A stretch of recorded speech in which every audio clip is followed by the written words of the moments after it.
नमस्कार। अब आप देख रहे हैं R9 लाइव न्यूज़। मैं हूं राम सेवक। मैं भी मौजूद हूं जनपद गोंडा के विधानसभा महनौन में और हमारे साथ एक दादाजी हैं। इनसे हम चर्चा करेंगे कि देश में जिस तरह माहौल बन रहा है हिंदू राष्ट्र का, जो देश के बड़े बड़े बाबा लोग हैं, महंत लोग हैं, वो हिंदू राष्ट्र के लिए काफ़ी उत्साहित हैं कि देश हिंदू राष्ट्र बने, संविधान बदला जाए। तो ऐसे में गोंडा के लोग क्या चाहते हैं, हम इनकी राय जानना चाहेंगे। क्या नाम है दादाजी आपका? राम पांडे। अच्छा जी, ये बताइए कि इस टाइम हिंदू राष्ट्र का बहुत जोर शोर से नाम चल रहा है हिंदू राष्ट्र का, तो हिंदू राष्ट्र बनने से फायदा क्या होगा, नुकसान क्या होगा? देखिए, कोई चीज़ बनती है या कोई जो बिगड़ती है, हाँ, तो उसमें नुकसान भी होता है और लाभ भी होता है। अच्छा, लाभ क्या होगा? लाभ ये होगा कि जिस तरीके से विश्व में एक ही जात के रहने वाले रहते हैं और आनंदित रहते हैं, उनमें किसी प्रकार का जातीय झगड़ा नहीं है। लेकिन जहाँ विभिन्न जातियाँ रहती हैं, वो एक दूसरे से हेट करने लगती हैं, उनके प्रति ईर्ष्या रखती हैं, उनके साथ जलन रखती हैं। लेकिन जब एक जातियाँ हो जाएंगी तो जो ज़्यादा की बात है वो समाप्त हो जाएगी। अगर हिंदू राष्ट्र भारत घोषित होता है तो ये सरकार की पहली पहल है। अच्छा, किन समाज में आप बोले, किन किन धर्मों में बोले कि जातियां नहीं है? जितनी भी जातियां विदेश में हैं। नहीं, अगर भारत की लिया जाए, अब हमको हम तो रहते हैं भारत में। हाँ। और देश का अगर नाम बदलेगा तो भारत का बदलेगा, दूसरे अमेरिका का तो बदलेगा नहीं। हमको भारत से मतलब है। ये बताइए, भारत में जो एक हिंदू धर्म है, इसमें जैसे ऊंच नीच का बहुत ज़्यादा भेदभाव है। हाँ। सबसे ज़्यादा ऊंच नीच का भेदभाव अगर देखा जाए तो हिंदू धर्म में है। जिस तरह ऊबड़ खाबड़ खेती जो है अच्छी फसल नहीं दे सकती, उसी तरह जिस धर्म में ऊंच नीच का भेदभाव हो वह एक अच्छा समाज कैसे जागरूक कर सकता है? इस टाइम देश में अगर सबसे ज़्यादा धर्म परिवर्तन हो रहा है तो हिंदू धर्म के लोग कर रहे हैं, ऐसा क्यों? पहली बात यह है कि जातिवाद जो है वो कुछ राजनीतिक नेताओं ने पैदा किया है। अच्छा, ये बताइए कि वेद और मनुस्मृति और रामायण को कौन से नेता ने लिखा?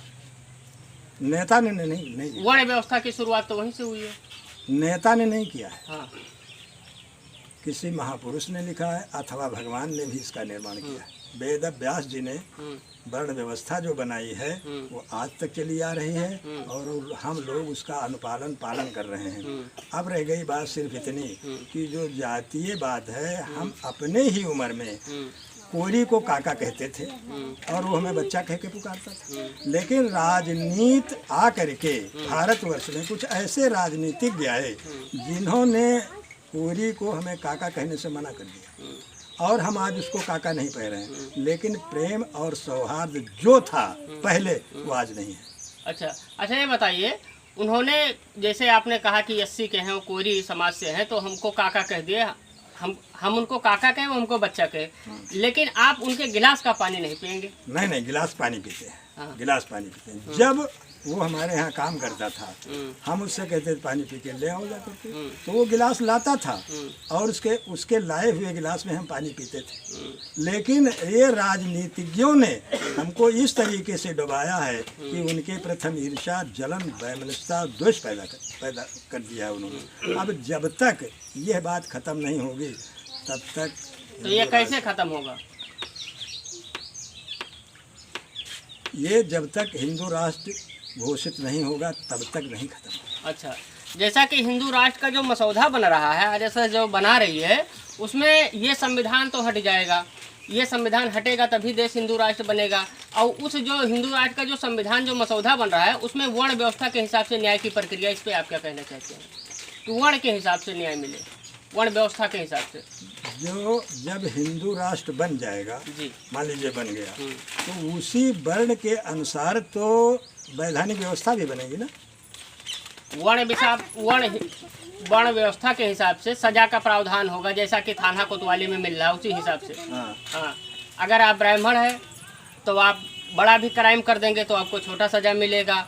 और जो SC ST OBC हैं, जिनको शूद्र कहा जाता है वर्ण व्यवस्था के हिसाब से, वो अगर कोई छोटा क्राइम कर देंगे तो उनको तगड़ा सजा मिलेगा। इसमें आप क्या कहना नहीं, ऐसी कोई बात नहीं। हाँ। ऐसी कोई नहीं, संविधान का मसौदा तो वर्ण व्यवस्था के हिसाब से बन रहा है। हाँ।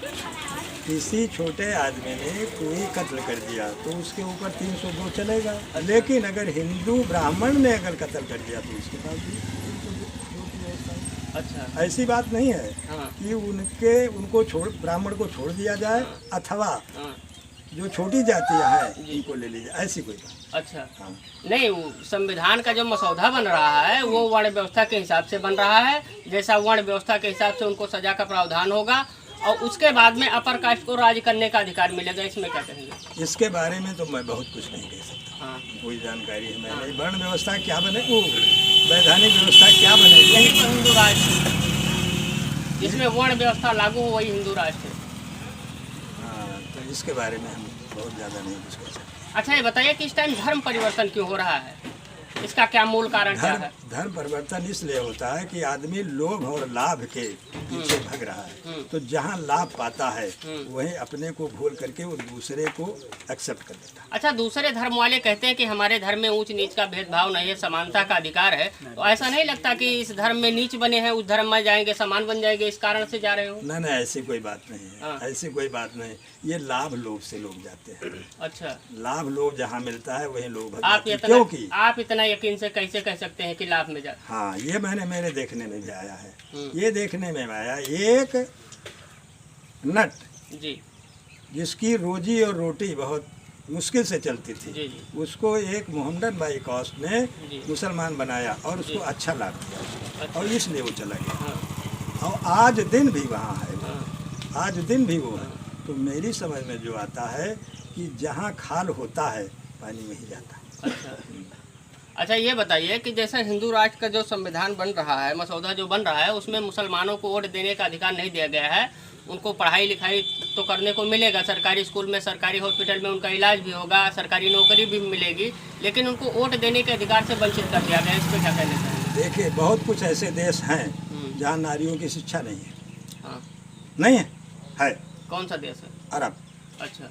ईरान, हाँ। इराक, हाँ। वहाँ नारियाँ नहीं पढ़ाई जाती। अच्छा, तो आज दिन भी भारत में भी होना चाहिए? नहीं, भारत में होना, भारत में शिक्षा दी जाएगी सबको। अच्छा। लेकिन जो नागरिक होंगे उनको, अच्छा। जो नॉन नागरिक हैं हाँ। वो शिक्षा को नहीं प्राप्त करेंगे। अच्छा, ये बताइए कि जब संविधान लागू नहीं था 1848 के पहले ही, 1848 के पहले बताइए नारियों को शिक्षा दिया जाता था?